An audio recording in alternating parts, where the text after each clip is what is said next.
Andrew is a passionate educator. He's got more than 10 years experience developing and coordinating youth programs across the country. He's a technophile by heart. He's always looking for new and innovative ways to engage youth with technology, seeking to help better prepare them for the new digital economy and the changing technological landscape in which we all live today. Andrew is currently pursuing his Master of Education in Curriculum and Instruction at UVic and is actively involved in many projects and initiatives related to STEM education, including the HighTechU project based out of the Department of Computer Science. So let's give him a warm welcome.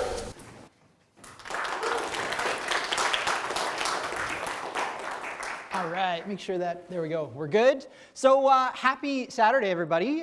So excited that you all decided to come to my session. I'm always very excited when people show up. I did a presentation in Vancouver a couple of years ago, and 4 people showed up. So this is a really good audience turnout. I'm very excited. My name is Andrew. I am a student and staff member here at the University of Victoria.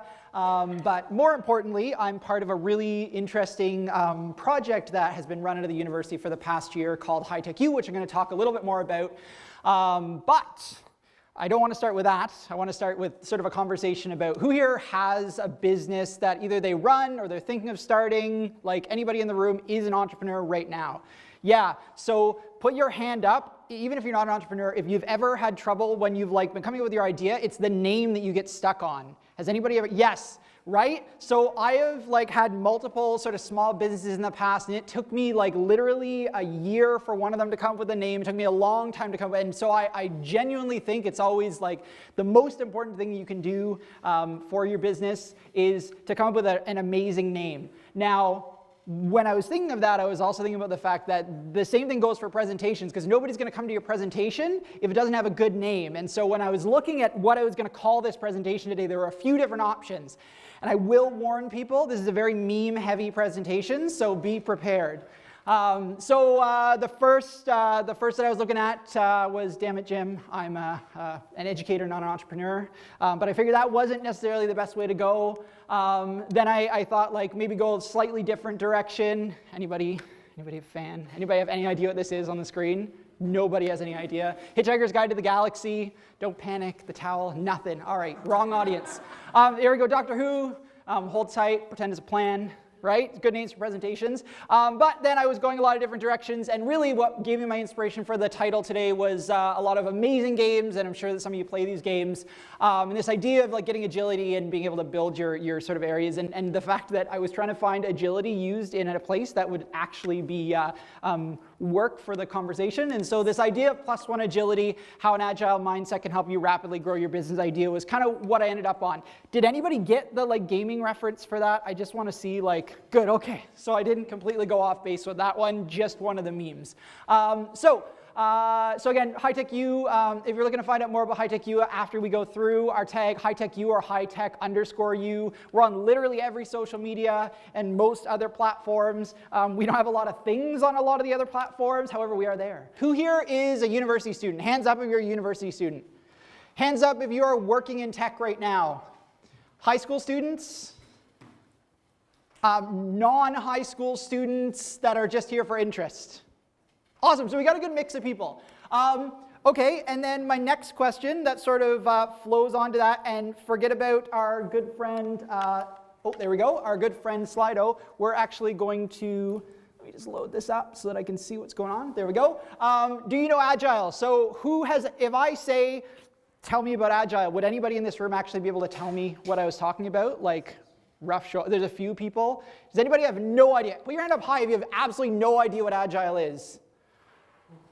Okay, good. There's some people that know, because I had 2 presentations, and last night I decided I'm not going to do Agile 101. I'm going to go a different direction, so I'm glad I did. And we're going to talk about Agile a little bit. But what I am going to say is, even though they said earlier this morning that we are all experts, disclaimer, I am not an expert for many reasons, including that I have not failed enough to be a true expert in this. That said, I'm going to kind of talk about my experience with HighTechU, and in particular with the HighTechU pilot project, which is what sort of led to the program that we have now.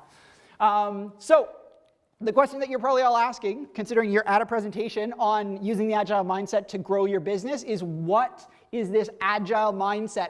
Agile is such an overused word in the tech industry. Like, honestly, I'm sure if for the tech people that are in the room, I'm sure you have people that come up to you and say, like, I know Agile, I know what this is all about. And then most of the time, this is kind of the truth. More memes. Anybody get this one? Princess Bride? Yes, yes. Okay, good. If all of these memes were lost on you, that's it. I would end the presentation early. So Agile, when most people think Agile, they think this. They think of all these different acronyms. They think Scrum and Kanban and XP and another acronym and another acronym and another acronym. That's like when you think Agile, you think process, yeah? Most people. So there is Agile processes, but that's not what we're going to talk about today. And if you're here to learn about Agile processes, don't worry. At the end of the presentation, I've got something for you just to make sure that you stay and don't walk out on me. So this is the other thing you kind of look at, and this like scares me when I think about Agile, like all the different frameworks that exist in there and how you follow them and what they look like, and God, it's confusing. It's too much. And then you got like the Scrum framework, and you look at this and you're like product owners and teams and sprint planning, and it's a lot of stuff. It's a lot of stuff, and it's really important stuff. And if you are getting into the tech scene or not into the tech scene, you should learn about Agile. It is amazing. It's been around for a really, really long time. But today we're going to talk about sort of the bare minimum of that, which is the Agile mindset, which you need really before you start thinking about this. So our definition of an Agile mindset, or Agile, is this idea. So the ability to create and respond to change to succeed. That idea of creating and responding to change may seem simple. I'm sure everybody in here has probably responded to changing situations. That said, it's not necessarily in every business outfit that you go into. Not all of them are operating in this way. There's a lot of different sort of mindsets that are operating in businesses, but this isn't always one of them that's there. Now, a lot of them want to do it, but adopting an Agile mindset and saying your company's Agile are two kind of very different things. So I want to talk about sort of the Agile mindset that came out of HighTechU. So I will say, full disclosure, when we developed this project, there was no Agile thinking behind it at all. And I'm going to explain that process. But what was interesting was, in retrospective, fun word, if you're thinking Agile, because you have to do a lot of them, is this idea of like thinking about what we did. And we realized that, oh my God, we were doing this in a very Agile way, which I'm now able to share with you. So first, I guess kind of most important thing, this initiative is an initiative of the UVic Department of Computer Science, which is very important because a lot of the resources that we were able to access were because I was walking into companies and saying, hi, my name is Andrew, I'm from the University of Victoria. That got my foot in the door at a lot of these companies where I wouldn't have necessarily gotten in. That said, I did talk to 2 high school students this summer who were able to get jobs in high tech by literally knocking on doors and convincing someone to give them a job. I had one student that had applied for HighTechU, and I'll talk about him a little bit later, but he applied to HighTechU, didn't get in, very talented kid, and he said he knocked on every door and he ended up having to work his way up. He was doing garbage and food and coffee and all the rest of this, and eventually he got the opportunity to show how he could do these things. He's going into grade 11. He's got a job in high tech in Victoria. So I know there's a lot of junior developers that are probably jealous of that. And he did it through pure grit and determination, which wasn't something that he knew before. And the reason that HighTechU came about was because somebody approached somebody at the university, which happens a lot. There's like 20,000 million people at this university. We're all going everywhere. We live in our silos. Nobody talks to each other. But in this particular case, I was connected enough for this question to come down the pipeline. What about teenagers in Victoria? So is anybody here ever gone through, like, I know we're all older, but has anybody here heard of startup school? Anybody heard of that? Anybody heard of Canada Learning Code? I'm sure there's some people in here that have heard of that. Yeah. So there's a lot of really great, and like kids learning code and girls learning code. There's a lot of programs that are out there right now for the K-8 market in terms of teaching fundamental coding skills. In fact, the province of British Columbia mandated it in the curriculum that every student in kindergarten to grade 9 should be given the opportunity to learn computational thinking skills, which is amazing. Unfortunately, they forgot about the grade 10, 11s, and 12s. And I don't know why, but I think that it was because they assumed that the capacity exists within the education system, and it's growing, it's trying to be able to deliver all of these things. And unfortunately, like, education systems change in a very different way. So, and the other piece about working with teenagers is teenagers are scary. Are there any teenagers in the room? Yeah, you're very scary. So teenagers are scary. Universally, I've worked with youth for more than a decade. Teenagers are scary, especially when you are, as an adult, are walking into either a high school or a youth center or a program and you want to talk to a teenager. I guarantee you there's one that knows more about something than you. I have one of my youth that went through the HighTechU program this year in this room who knows way more about everything to do with very specific pieces of the programming languages, more than I do. It's scary when I'm trying to have a conversation, only because I know that I can't answer those questions. That's a scary thing for adults. So, and maybe that's not the only reason, but end of the day, especially in sort of Vancouver Island and arguably in BC and sort of the West Coast, there's not a huge amount of programs that are available out there for teenagers to learn computer science in a really tangible way. Now, I hope that somebody at the end of this presentation says, you're wrong.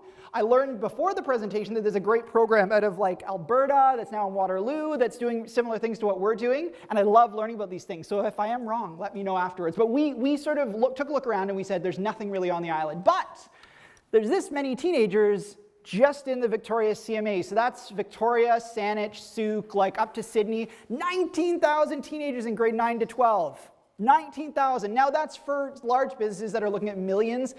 That's like not a huge market to go after. But the fact that there's no real coding programs for 19,000 youth on an island like we are on was shocking, was absolutely shocking. So we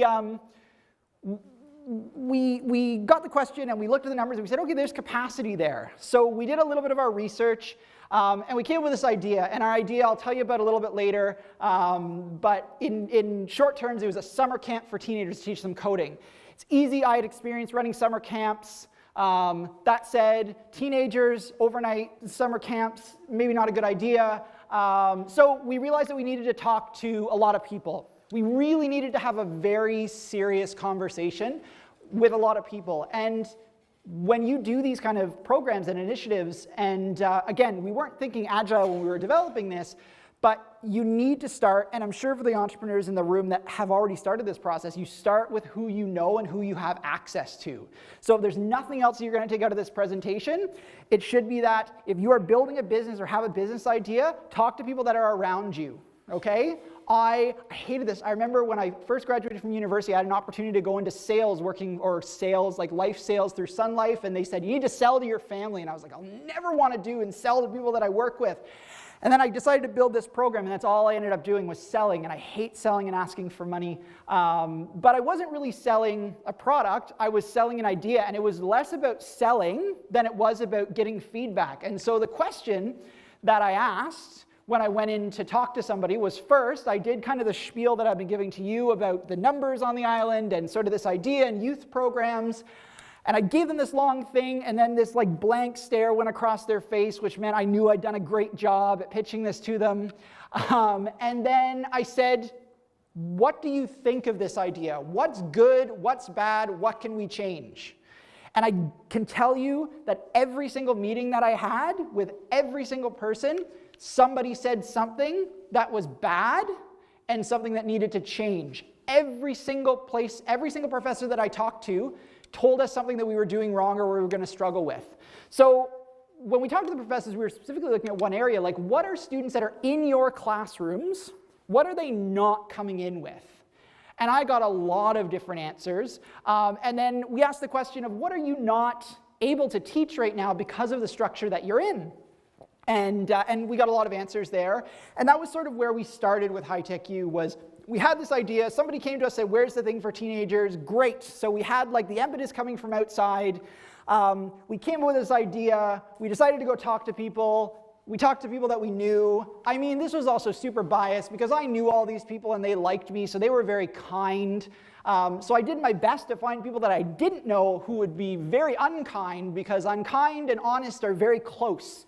So what came out of this was, okay, we've talked to professors, we got to do more. And so we're at a university, so I figured I am a student here, I'm also a staff member, I carry a huge amount of gravitas, I obviously am a very impressive person, people will want to talk to me, so I decided I was going to go and talk to students, and I had conversations with students and said, here's our brilliant idea, what do you think? And a lot of them said, man, I wish that something like this had existed when I was in high school. And then some of them said, what the hell are you doing?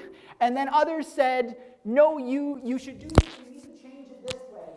And with the students, we actually started to, I started to have students come through the door. Oh, we lost our mic. We actually had students start to walk through the door and say, hey, I heard about this kind of idea. I'm interested in being involved, and here's my ideas of how you can build a curriculum. So we have these profs that are saying students are missing things. Here's some ways that you can adapt to this. We have some students that are saying, okay, I would have liked to have had this. So we know that we're getting warm. Now around this time,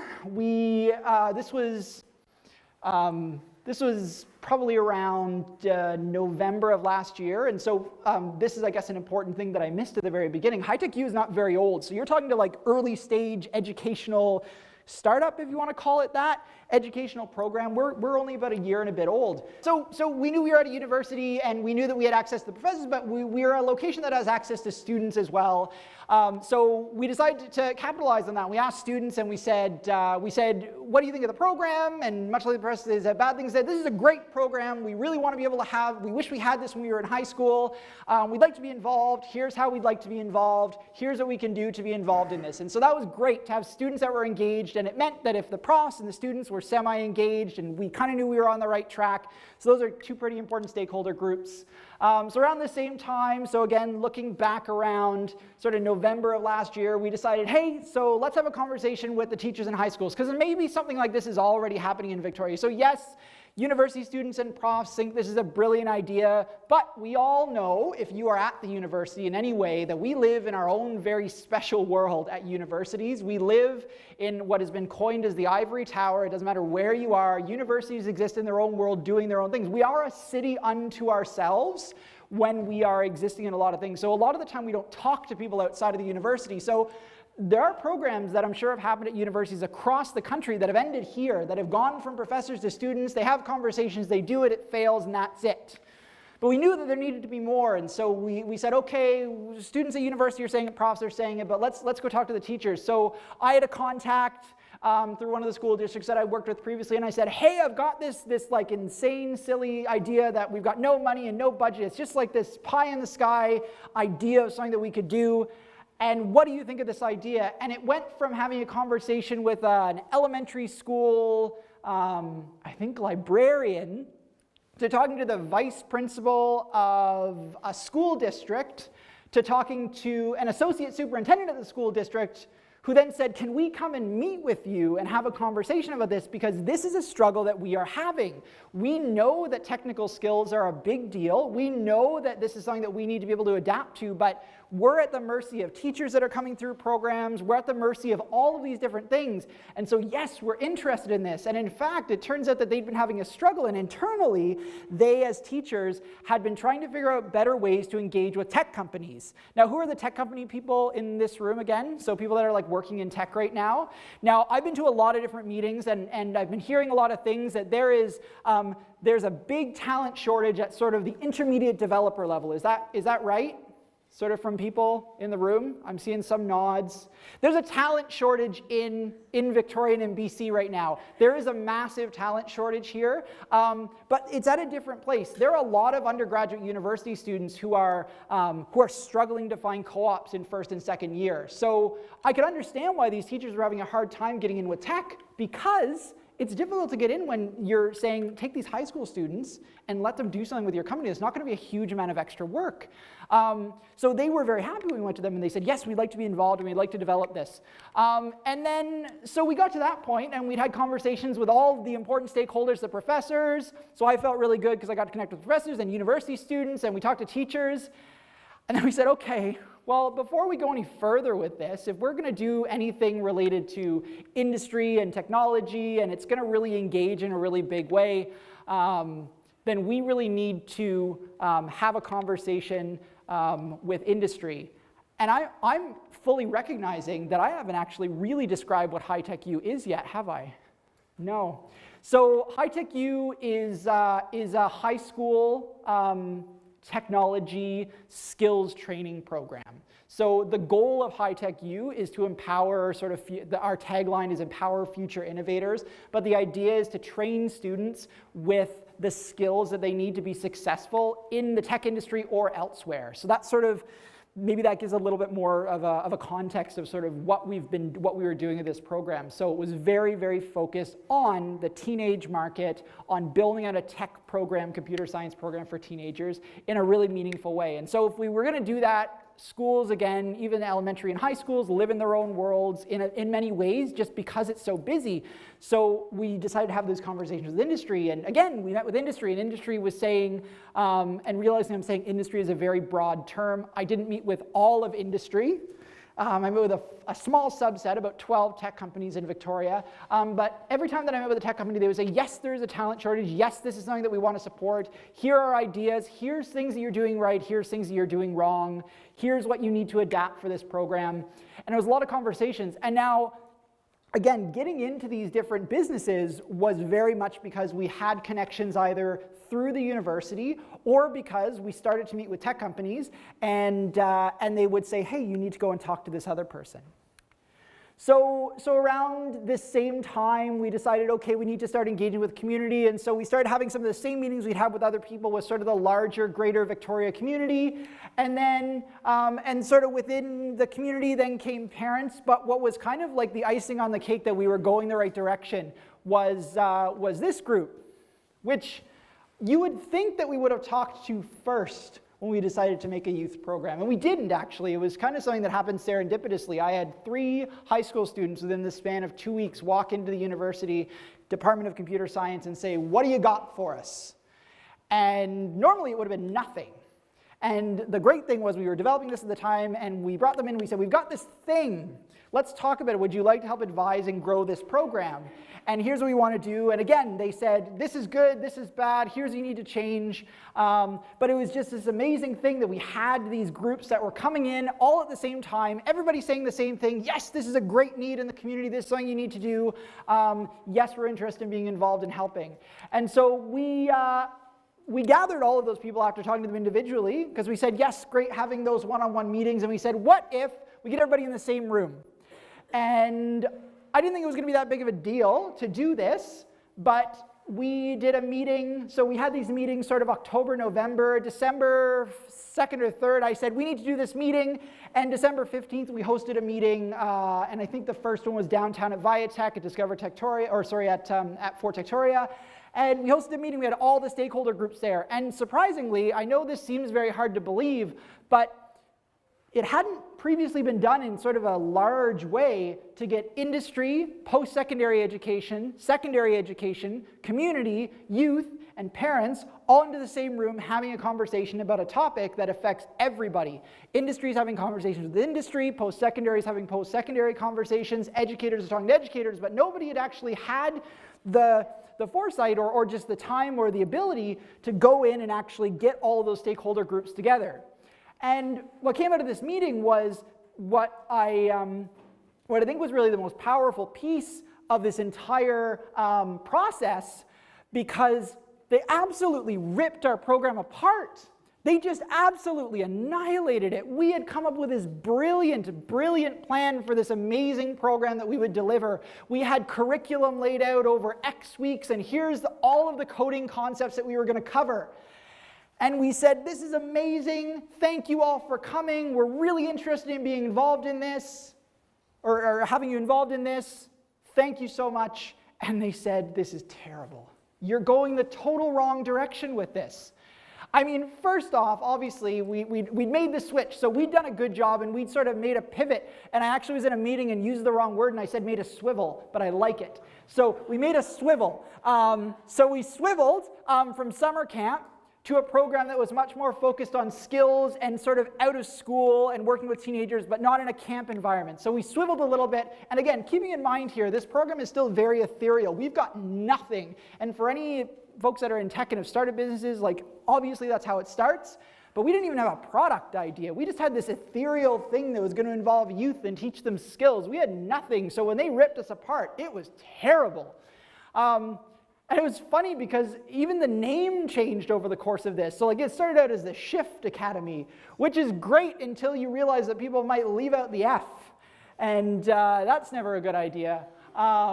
And then we decided on HighTechU, and we got some feedback on that, and this was our first logo. I love this. I love the little hat. This designer was not very good at his job.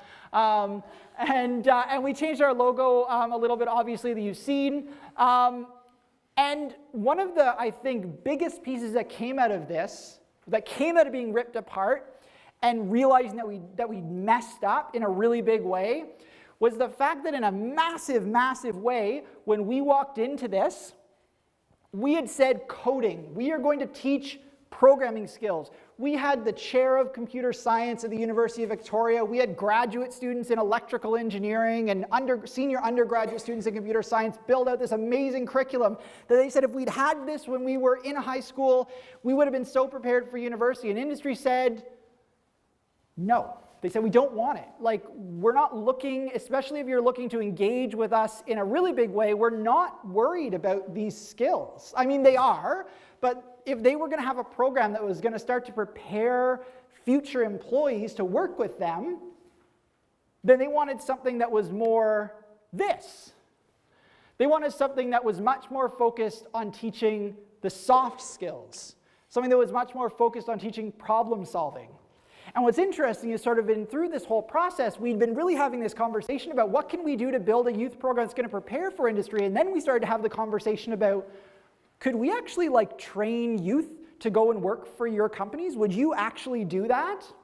And it's funny because I hate asking for money. In all these meetings, I'd been going in for feedback and asking questions, and I got out of this meeting, and I had one of the CEOs that was at the meeting call me and say, we need to meet. And so we went in and we went out for coffee, and he said, listen, I think you've got an idea here. You're basically vetting future employees, you're putting them through a process, and you're maybe catching employees like that you're catching maybe future employees earlier, and you're giving them this really catered training program that you're asking industry to help you develop.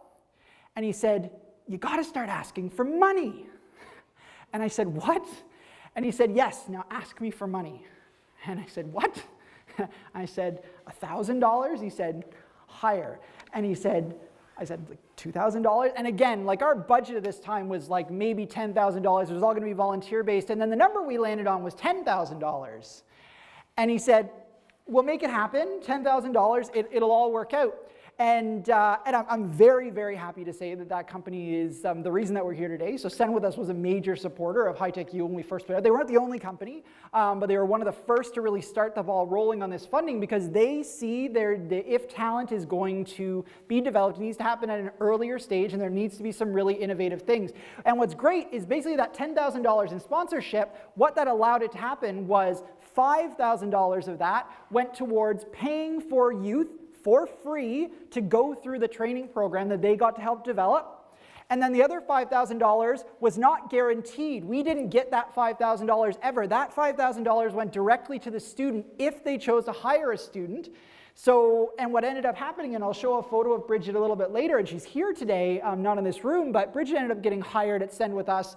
She got paid. She did an 8-week internship at the ripe old age of 17 with Send With Us. And what's great is within that $5,000 as well, so $4,000 went to salary and $1,000 went to a scholarship that Bridget gets when she comes to the University of Victoria, which she happened to do this year to study software engineering. So industry gets to support this whole crew of youth that are going through this training program. Then they get to hire the student if it works out for them, and then they put that, and then they can support that student going off to post-secondary and help her. And I know there's conversations, and she had such a great experience there. And we had other companies that worked with us this summer as well, and I've got another intern that's in this room as well who worked over the summer. But what's great is it really wasn't a huge ask for the companies, I discovered later, but in a really big way, there was huge value that they saw in this because there was the ability to have a conversation and collaborate. And again, this wasn't something that we looked at originally. originally, we hadn't been necessarily wanting to train students to go and work for companies. We just wanted to build a coding program for teens to keep them engaged in tech so they would do it. And now we had this training program that we could push out. And so what's funny is our program changed as well, and it changed from this program that was very much all about coding to this idea of empowerment and diverse skills. Put your hand up in here if you know one programming language. 2, 5 or more, 10 or more. There's some people that are thinking. So lots of people that are in this room know the programming language. Put your hand up if you feel like you have been provided with all of the skills you need to work well in a team. You were trained on that. You got some, or you have those skills. Hands up if you developed those skills in high school. So we got a few, but the hands are like less high. Most teamwork skills are developed because you get into an opportunity where you're forced to learn. And I'm a big proponent of experiential learning opportunities, but that experiential learning could happen earlier. There is an opportunity for those skills on teamwork to be learned earlier and learned beyond just failing at it. Youth deserve the opportunity to be trained on what those social skills look like and what those soft skills are. And by the way, I hate that word, soft skills.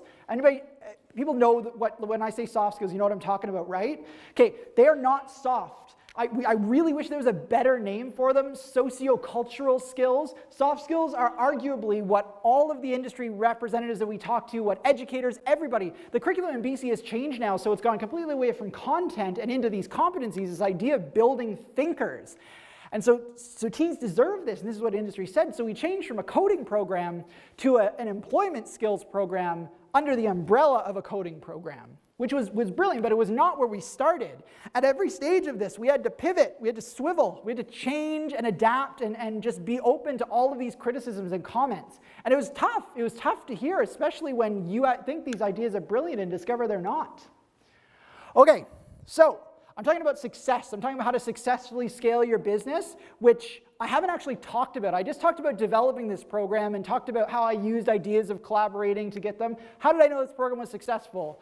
Easiest way to say that, we taught them all these things. We let them use all these skills. We taught them how to use Visual Studio Code, Atom. We had them on Slack, showed them how to use Stack Overflow. We had them on GitHub and Terminal. They were using Ubuntu systems. They were using Firebase as a backend as a service. We had them using CodePen as a code playground.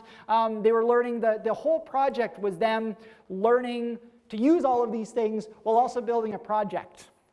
So the structure of the academy was very impressive. We basically we brought in 15 students, and I'll talk about the numbers in a second, brought in 15 students, put them into teams and said, build something. It's got to have it's got to be a web app, it's got to be socially based, we don't care what it is, we're going to give you all the mentors, build it. We're going to give you all the support you need, we're going to work with industry, build it for us. And they did, and I'm going to show you what they made in a couple of minutes.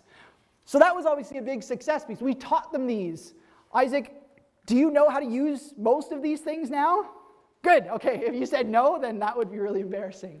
So we were able to teach these things, which is really good. Sorry, Isaac was one of our interns as well as one of our program participants this year, as well as an ambassador of the program now. So, big success. Considering the program really started to take off in October of 2017, we got $21,000 in sponsorship. It's pretty good, I think, $21,000, and we really didn't ask for it. We opened up applications after Discover Techtoria, 3 weeks, 30 applications, no advertising, really, it was through word of mouth. We invited 16 participants to come through, 14 participants graduated through the program, so they finished the entire program. We lost one before it even started and another one after the first week from health issues, but everybody else got through. This is the most impressive number. So you saw that we had 14 grads that went through. 9 of those graduates were from underrepresented groups. And by underrepresented, sort of in specific, I'm talking about women, Indigenous youth, and members of visible minorities. So we had, I think it was 8. So, and some of these students are in sort of within multiple categories there, but 9 out of the 14 sort of were from underrepresented categories of youth. And I sort of want to freeze for a second and just be very clear that we recognize as a program that diversity is not based on sociocultural backgrounds or anything. Diversity is a much bigger piece, but we're trying to respond to that in sort of as impactful of a way as we can. 3 interns out of the 14, 8 applied for internships, 3 ended up getting placed with tech companies in Victoria. 12 of the 14 have stayed on as ambassadors for the program. These are the youth that are going to get other youth involved in this program. So 12 out of 14 for a program that had never existed before decided to stay on and help us actually build this program out in a bigger way. But what I think is actually more impressive and what was more of a sign of success with this program was actually the kind of quotes that came out of this. This is from like a 14-year-old, keeping in mind. I know 30-year-olds that haven't figured this out yet. Never underestimate the importance of teamwork. Like, again, you don't necessarily fully realize these until you're in the opportunity to really see the value of it. Coding is an endless journey of self-teaching and relearning concepts. 14, they're learning this. I mean, honestly, I know that we look at this and we say it's obvious, but there's no real conversations happening around it. This wasn't something we told them. This is something that came out of them naturally. I think this one was really important, and this was sort of, and because this is, I think, a big issue right now, is don't be afraid of technology. If you think it's for you, it probably is. This was incredibly impactful coming out of these students when we did our end of academy survey. Incredibly powerful to come out of there. But what I really like, and I love graphs, so I always love being able to show them, was this graph. So we asked the students, how did the academy help you develop skills in the following areas? Communications, teamwork, programming, problem solving, and project management. So now ignore the ones that are saying that it was not very helpful. We'll just pretend those aren't there. But we taught kids project management skills because we did the entire thing in Agile. Again, Agile. We did the entire program in Agile and we taught them this entire thing. They gained all of these skills, and so I think this was huge, is that yes, maybe some of them didn't learn as much in terms of the programming piece, but we taught problem solving and communication and teamwork. These are essential skills that we heard from industry that they needed and wanted, and we were able to actually deliver it. But what I think is the most successful is every group in that 6-week academy, which was delivered on Saturdays for 8 hours a day of straight work, these students all deployed something. So we had Homework Helper app that was developed and launched that was to help with homework. We had the hashtag project, which, and again, all of these connected to a backend database for authentication. All of them could read and write to the database. We were using Google Firebase, so like fairly straightforward. But hashtag project, Instagram clone, but following just a specific hashtag. Event Pro, event management system. You can create your own events, create your own accounts, sign up for events, see who's going. 6 weeks. They didn't really start building these until week 3. 14, 15, 16-year-old students. Emoji land, still haven't figured this out yet, but who knows? But again, an emoji-based social network. Zulu, Instagram for cats. Enough said. But all of these programs built by these teenagers, instructed by graduate and undergraduate students from the University of Victoria, and all for free. We did this entirely based on support from industry in the University of Victoria. And again, 12 of these students, and the only 2 that aren't still involved have moved on to post-secondary education. So, I got 15 minutes left. I'm going to get the rest of this done in 5, and then hopefully there's a few questions. But I needed to give you something. So you didn't come to this thing just to hear the story of HighTechU, although it is a good one. I really wanted to share this idea of how can you adopt an agile mindset for your business, because that's why you really came to this presentation. So the first thing is to embrace the Agile Manifesto. Has anybody ever heard of the Agile Manifesto? Good, some have. If you haven't, Google it. It's awesome. It was made by a bunch of software developers back in the early 2000s who said, Agile is amazing, we need to come up with something, maybe call it a manifesto, and they came up with the Agile Manifesto. There's a website that looks like it was developed in the early 2000s, because it was, maybe not, but it's a very basic website, and it just has all of their information on there. And so if you are going to take one other thing away, aside from talk to people that you know, this idea of the Agile Manifesto is something to take away, and regardless of whether you are a software company, a hardware company, a tech program, a non-tech program, whatever your business idea is, you can adopt these ideas into your business. Individuals and interactions over processes and tools. People are the most important thing. We heard that throughout the day in this room. People are the most important thing. Working product over comprehensive documentation. Documentation is important, but so is having product out into the world. Customer collaboration over contract negotiations. I mean, these things are pretty straightforward. But they also, these principles, they sort of tried to sum up what they had in those values into these principles. And so these ideas of prioritizing people and simplicity and working sustainably. I mean, you can see all of this stuff on the Agile Manifesto website. But I decided that I would distill this down even further to sort of combine all of those into 6 takeaways, and then I distill them even further. And these are all the sort of takeaways that we learned from building HighTechU through the process of reflection, as well as just what we heard from industry. So, act with integrity. If you're not sure what that means, then look it up. Act with integrity. Find success in failure. Failure is not a problem. We failed throughout this process, and we were able to come through it and actually be better for it. Expand your perspective. We could have just left it with the professors and the undergraduate students here at the university, but we didn't. We expanded as far as we could, and we probably could go further. And since we were published in the National Post and the Globe and Mail, we've had people from outside of the province that have been reaching out to us saying, let's talk about how we can do this as well. Think differently and think creatively. Don't be afraid to do something different that nobody's done before. I was saying this to somebody earlier. If somebody tells you that it can't be done and it's impossible, then it just means that it hasn't been done yet, which means you are like in the perfect spot to start your business in that way. Now, you could also have to change your idea, but think differently, think creatively. Work collaboratively. This is incredibly important no matter where you are in life. Make sure that you are working collaboratively across as many different areas as you can. HighTechU has an advisory board this year, which is made up of 25 different people to represent all of our stakeholder groups. Maybe that's a mistake, but at least we're trying to do our best to represent all of those pieces, and we'll fail, and we'll learn, and we'll discover. And embrace and drive change. Change is not the enemy. If your idea starts out as something now and it changes as you go, that's good. If it's changing, it means that you're doing something that needs to happen to adapt to the world that's around you. And sort of all of these 6 can be distilled down into sort of 6 fundamental words, which are the 6 core values that actually drive the HighTechU project and have driven it since the beginning. Respect, resilience, creativity, curiosity, innovation, teamwork. If you can get all 6 of those things and use that kind of a mindset in your development of your business idea, I guarantee you that you will be successful no matter what you do. These are what industry has told us are looking for, educators are looking for, youth are learning to learn. It's these 6 things that are going to help build your business no matter what stage you're at.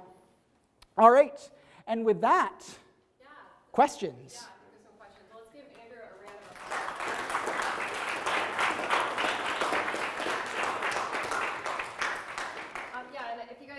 If you have any questions, submit them on the Slido as we mentioned earlier. And I think, Andrew, you can take some from the audience as well.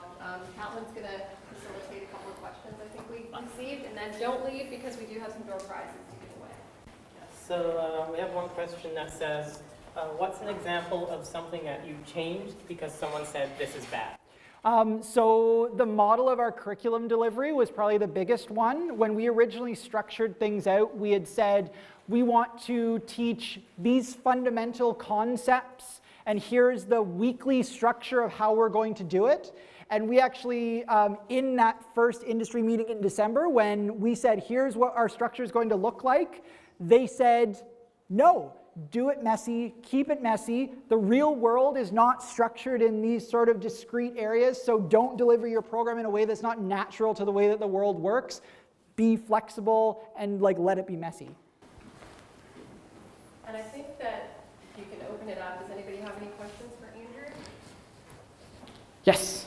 So you're kind of talking about failure and finding success. Yep. Failure. Did you find that you guys kind of established a post-mortem process for mining those nuggets out of your failures? Yeah, so we have, as a team, at the end of each stage, internally we would meet, And then we hosted a retrospective meeting for all of the stakeholders, sort of at the end of everything, to say, here's our ideas, here's what we did, what was good, what wasn't.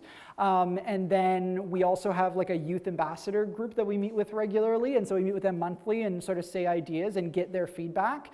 And then it's actually working with all of the individual youth and industry partners who say like, no, you needed to do it this way. So just like regular conversations with people, but also setting those larger scale meetings that people can put into their schedule and say, okay, I'm going to be there. Yeah. And so that's still kind of like that focus on people over more than product.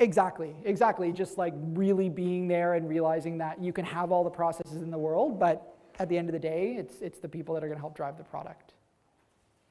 We do have an ongoing question. So we have another question that says, what were the tech companies looking for as far as skills go, technical or soft skills? Yeah, so I think the biggest thing that we were told when we went and said this, and we said, here, we're going to teach a programming language, and what programming language do you want? One of the biggest things that they said was, we are looking for students that are self-directed and are eager to learn on their own. So, and having they're doing this and they have a passion for technology. So they were saying, we are looking for students who are able to work within teams, are able to demonstrate that, but are also able to learn on their own. So the programming languages are going to change as technology changes. So these youth need to be able to show that they're driven to learn sort of those new languages as it comes, but they're focused on sort of the personal growth as well as like really working functionally within teams. That was like a big thing that came out, was this like soft skill conversation was huge. And I know Kano was up here first and they talked about this idea of like when they hire, technical skills are one thing, but then when you actually get in there, it needs to be those soft skills, how they function in teams, how they're going to integrate into a team. That's like the most important thing that we heard from industry. Yeah. So we have another question here that says, how are the languages chosen to be taught in the program? We just picked one, to be honest with you.